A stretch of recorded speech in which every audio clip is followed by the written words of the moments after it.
Hi, my name's Rob, and in this short video I'm going to explain to you how we can improve the structure of your website by renaming pages to help it rank better in the search engine. So before I start, let me just give you a quick introduction to how search engines work. So basically, each page on your website has to be focused around a particular key phrase. So if you want to rank like we do for the term web designers in Staffordshire, we need a page that is all about web designers in Staffordshire. If you are an electrician and you provide your services locally to Stafford, then you need a page on your website called Electrician, Electrician around Stafford. And then if you are an electrician and you provide different services, then each of those services, if that is something that people are going to search for, then you need a page for each of those services.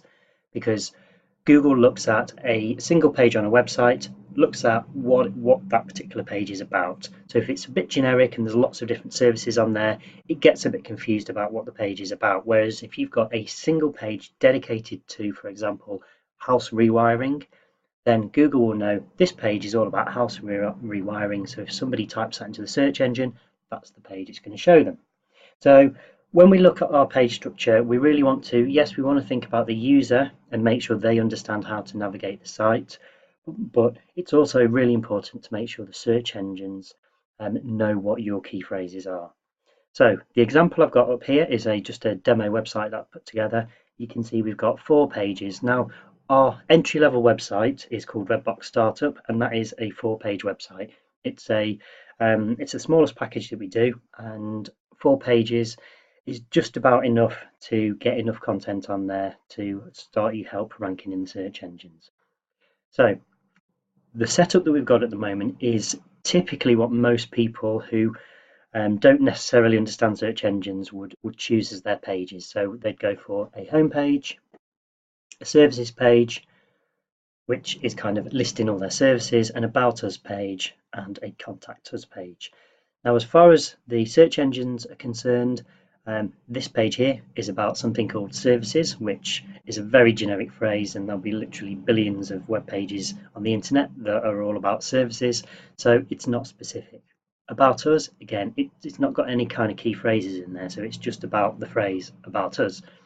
So I'm going to look at how we would rename these. So I've got an example that I've put together. If I just refresh this.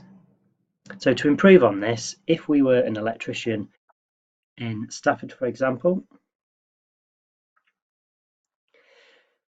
then we've still got the same number of pages, but we're now starting to get some of our keywords into the pages. So rather than a page called services, I've changed it to domestic electrician because that's a phrase somebody might type in. We've got house rewiring, which is again a phrase somebody might type in, and we've got moving plug sockets.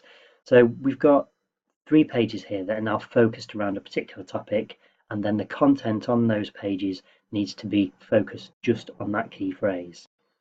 That's going to help this site rank for those individual phrases. Now, with search engine optimization, the more content you've got on your website, the better, because you can cover a wider span of key phrases. So for example, an electrician isn't just going to offer these 3 services in most cases. So where possible, if you can have more pages, then you could look at an improved structure like this.